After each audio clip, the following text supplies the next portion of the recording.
Ridwan Kamil memberikan jatah bulanan ke Lisa Mariana 20 juta rupiah. Uang itu diberikan mulai dari Lisa Mariana hamil hingga melahirkan. Kini anak kandung Lisa Mariana telah berusia 3 tahun. Lisa Mariana tetap mengklaim bahwa anaknya merupakan hasil hubungan dengan Ridwan Kamil. Namun Ridwan Kamil masih membantah semua hal itu. Lantas, mengapa Ridwan Kamil memberi 20 juta rupiah setiap bulan ke Lisa Mariana? Ridwan Kamil melalui kuasa hukumnya Muslim Jaya Butar-Butar mengatakan alasan Ridwan Kamil membiayai Lisa Mariana karena kasihan. Muslim menjelaskan bantuan yang diberikan Ridwan Kamil merupakan bentuk empati terhadap seseorang yang tengah menghadapi kesulitan. Lisa Mariana saat itu mengajukan permohonan bantuan dana pendidikan langsung kepada Ridwan Kamil. Muslim menegaskan bantuan yang diberikan bukan berasal dari dana pemerintah, melainkan sepenuhnya dari pribadi Ridwan Kamil. Bantuan itu diberikan karena Lisa tengah hamil dan membutuhkan dana untuk melanjutkan pendidikannya.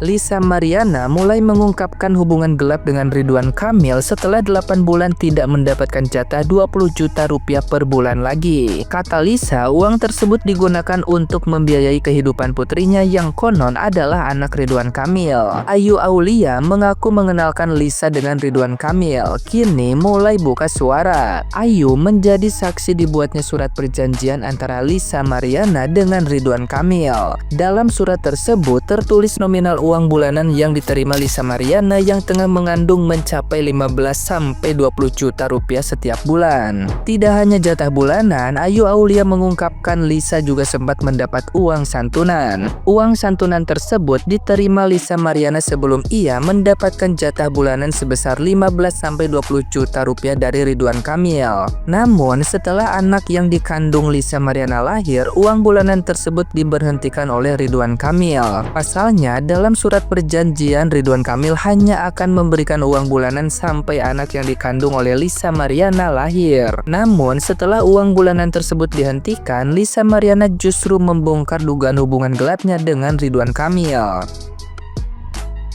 Nah, gimana nih menurut netizen yang terhormat? Silahkan berkomentar ya. Ada seorang wanita yang lagi heboh banget sekarang, kalian pasti tahu lah siapa, yang minta pertanggungjawaban nafkah untuk anaknya dari laki orang itu loh, yang lagi heboh. Yang bikin Koko terheran-heran tuh gini, si wanita tersebut kan diwawancara ya, ditanya sama wartawan, "Mbak, kenapa lu mau melakukan hal tersebut sama laki-laki itu? Padahal Mbak tahu dia udah punya istri." Tahu nggak jawaban cewek tersebut apa?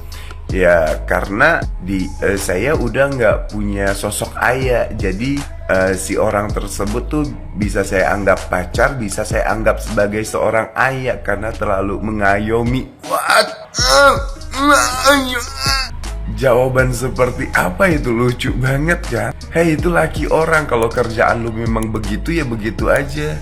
Jangan kasih alasan lain. Mana ada, karena udah nggak punya sosok ayah, lu bisa gitu loh melakukan hal tersebut dengan laki orang. Lu udah tahu dia udah punya bini.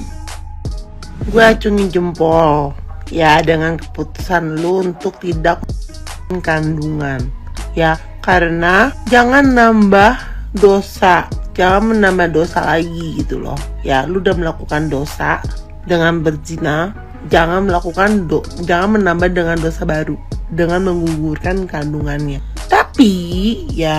Tapi setelah lu udah memutuskan untuk tidak menggugurkan kandungan itu, lu bertanggung jawab terhadap anak itu, ya kan? Lu bertanggung jawab sepenuhnya, ya.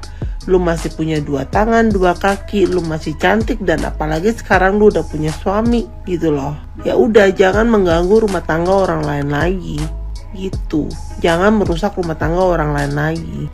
Ya, dan lu bertanggung jawab penuh aja terhadap anak yang udah lu pertahankan waktu itu. Memang gak gampang, ya, memang gak gampang, tapi bisa ya.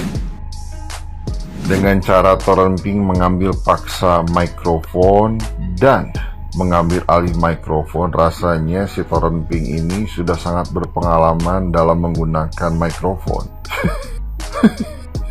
Ya bukannya kenapa-napa, rasanya Torrenping ini bisa dikatakan ahli, expert, bahkan bisa dianggap pakar dalam menggunakan mikrofon dengan baik dan benar. Itu terlihat dari cara Torren Pink mengambil alih dengan penuh nafsu dan emosi dalam menggunakan mikrofon tersebut. Ahli nih, ini sih saran aja nih, lain kali sebelum lu mengambil alih mikrofon, mendingan lu settingin dulu sekitarnya lu. Ya bukannya kenapa-napa, minimal ada manis-manisnya dikit lah tornya gitu. Emang bisa disettingin. Jelas emang ya pre-VPN Indonesia. Gue di negeri kebab nih, sekarang jam 12 malam. Gue tuh melihat betapa besarnya masalahnya Pak Ridwan.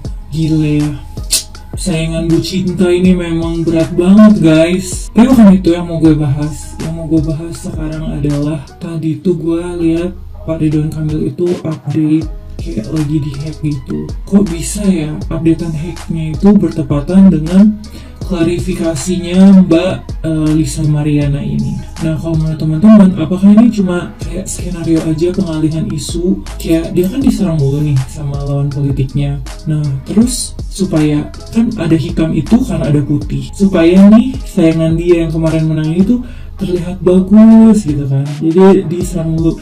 Jujur, kalau ini merupakan pengalihan isu, ini pengalihan isu paling gong sih. Awal kita heboh kan, udah kerja dewasa, udah tes DNA, terus lihat bung klarifikasi. Emang sih benar berat banget sih masalah ini. Yang dimana karena masih banyak yang masyarakat Indonesia mempermasalahkan Pak RK dan viral Pak RK hari ini ya dengan Mbak L. Nah, ada beberapa hal yang ingin saya kritisi hari ini dan sekaligus karena masyarakat meminta untuk memberikan edukasi dan pandangan hukum berkaitan dengan pemberitaan yang dilakukan ataupun preskon yang dilakukan oleh Mbak L. Nah, yang pertama ingin saya sampaikan di sini bahwasanya Mbak L menyatakan Mbak L tidak pernah berhubungan dengan laki-laki lain selain dari Pak RK. Nah, yang kedua, Mbak L menyatakan bahwasanya beliau hamil dan itu pasti anaknya Pak RK, ya. Nah, adapun saya ingin sampaikan di sini bahwasanya apakah Mbak L ini salah membaca naskah ataukah membaca skrip? Yang dimana perlu masyarakat ketahui Pak RK ini bukanlah seorang pejabat publik, bukan seorang gubernur DKI ya. Jadi kalau dia mengalami permasalahan seperti ini bukan baru kali ini aja, tetapi melainkan beliau lagi diuji juga sekarang ini dengan kasus di KPK ya. Maksud saya ini apakah memang persiapan, ada indikasi dugaan persiapan kalau jadi gubernur, ataukah memang ini memang salah membaca naskah ataukah salah membaca skrip. Nah, akan tetapi saya perlu ingatkan kepada Mbak L yang dimana kalau Ibu A sebagai istri sah daripada Pak RK melaporkan berkaitan dengan Mbak L di pasal 284 ya KUHP ya, pengganti daripada yang terbaru sekarang 411 Undang-Undang Nomor 1 Tahun 2023 ya, yang dimana ancaman pidananya itu 9 bulan kalau misalkan indikasi dugaan Pak RK terjadi permasalahan di KPK ini, misalkan Pak RK masuk, nah Ibu A melaporkan Mbak L, bisa juga Mbak L dilaporkan karena Pak RK sudah masuk, ya Mbak L juga masuk sekalian. Atau ini ada indikasi juga yang berikutnya yang dimana bisa dilaporkan oleh Ibu A berkaitan dengan pasal 390 KUHP, ataukah bisa juga untuk dilaporkan berkaitan dengan pasal 28 ayat 3-nya, atau bisa juga dilaporkan berkaitan dengan pasal 45A Undang-Undang Nomor 1 Tahun 2024 yang dimana ancaman pidananya itu 6 tahun tentang informasi atau pemberitaan bohong ya depan publik. Nah, akan tetapi ingin saya sampaikan di sini bahwasanya saya sedikit miris juga kepada Mbak L yang dimana melakukan preskon itu tidak memegang data. Maksudnya memegang data percakapan atau bukti rekening ataukah bukti ada foto atau apa gitu, biar masyarakat luas pun juga tidak terlalu bertanya-tanya apakah memang ini murni betul ada tahapan yang akan dikejar oleh masyarakat, ataukah ini hanya sekedar bercerita keluh kesah ataukah bercerita bohong di depan publik. Nah, jadi mungkin itu saja yang bisa saya sampaikan kepada masyarakat Indonesia. Mudah-mudahan bermanfaat dan semakin melek hukum kepada masyarakat seluruh Indonesia. Terima kasih.